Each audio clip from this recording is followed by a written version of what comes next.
Jury अपने दोनों बैलों को लेकर खेत जोत रहा था कि अचानक उसका एक पुराना बैल सोमा बैठ गया। जूरी ने पहले उसे प्यार से उठाना चाहा, लेकिन फिर बाद में उसे गुस्सा आ गया। उसने ज्यादा नहीं सोचा और 2-3 बार डंडे से सोमा की पिटाई कर दी। मालिक का गुस्सा और डंडे की मार ने सोमा को उठने के लिए मजबूर कर दिया। जूरी बड़बड़ाई जा रहा था। खाने के लिए इतना सारा चारा चाहिए और काम के वक्त नानी मर जाती है। ये सोमा बहुत लालची हो गया है। नहीं चलेगा तो मार मार कर हुलिया बिगाड़ दूंगा। उसी वक्त जूरी की बीवी फुलिया खाना लेकर आ गई और जूरी पर बरस पड़ी। अरे गुड्डू की अब्बा, बेचारे सोमा को काहे इतना मार डाले? उम्र ज्यादा हो गई है तो थक कर बैठ गया है। तो का हुआ? पिछले 10 साल से लगातार खिदमत कर रहा है। देखो बेचारा कितनी बुरी तरह थक गया है। बहुत चर्बी चढ़ गई है इसकी। पिटाई के बाद चल रहा है। बेचारा डर के मारे चल रहा है। 2 घंटे गुजर गए हैं। थोड़ी देर रुक जाओ, उसको आराम करने दो। दोबारा उसे मत मारना। एक बेजुबान जानवर पर जुल्म ढाते हुए तुम्हें शर्म नहीं आती? सोमा फिर से बैठ गया।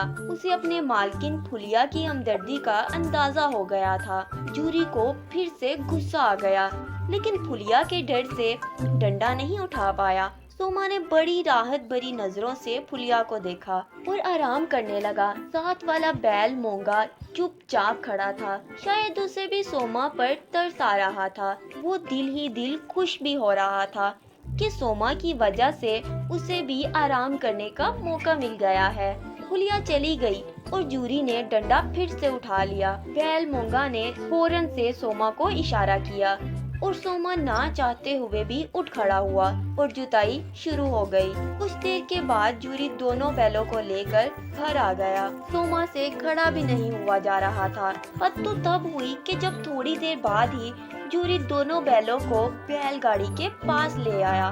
दोनों बैल बैलगाड़ी को लेकर चल पड़े। जूरी का डंडा बीच बीच में सोमा की कमर पर पड़े जा रहा था।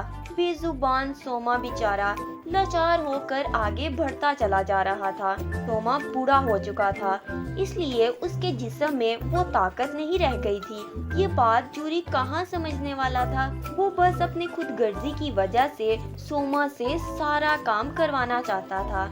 एक दिन सोमा बीमारी की वजह से बैठा तो उठ ही नहीं पाया। जूरी उसे अपने काम के लिए लेने आया, वो तब भी नहीं उठ पाया। जूरी ने फिर से डंडा चलाया, फिर भी सोमा नहीं उठा। सोमा को मत मारो, उसने ठीक से खाया भी नहीं है।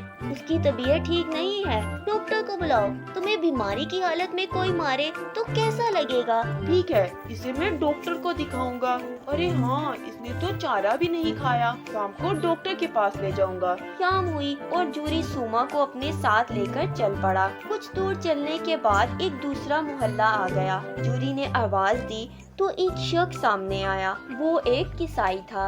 उससे कुछ गुफ्तगू की और कुछ रुपए लेकर सोमा की रस्सी उसके हाथों में दे दी। सोमा को अंदाजा हो गया, लेकिन मजबूर और लाचार होकर वो कर भी क्या सकता था। जूरी जाने लगा तो सोमा ने आवाज दी जैसे कह रहा हो कि मुझे बचा लो। जूरी चुपचाप चला गया। जूरी घर पहुंचा तो फुलिया ने सवाल पूछना शुरू कर दिया। सोमा कहाँ है? तुम तो उसे डॉक्टर के पास लेकर गए थे। मैंने उसे बेच दिया है। बूढ़ा हो गया है, हमारे किसी काम का नहीं। बिठाकर कितने दिन खिलाएंगे? उसे हटाना ही ठीक था। ऐसे कैसे बेच आए?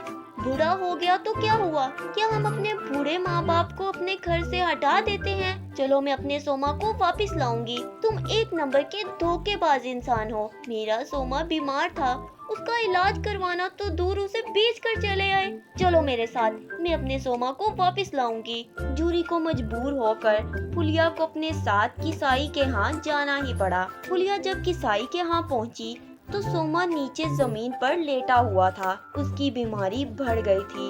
उसने जब फुलिया को देखा तो उसकी आंखों में आंसू आ गए, जैसे वो उसी का इंतजार कर रहा था। सोमा ने एक दफा उसकी तरफ देखा। सोमा मैं आ गई हूँ, अब मेरे साथ घर चलो, मैं तुम्हारा इलाज करवाऊंगी। मालकिन का प्यार पाकर वो दिल ही दिल खुश हुआ और सोमा ने आंखें बंद कर ली।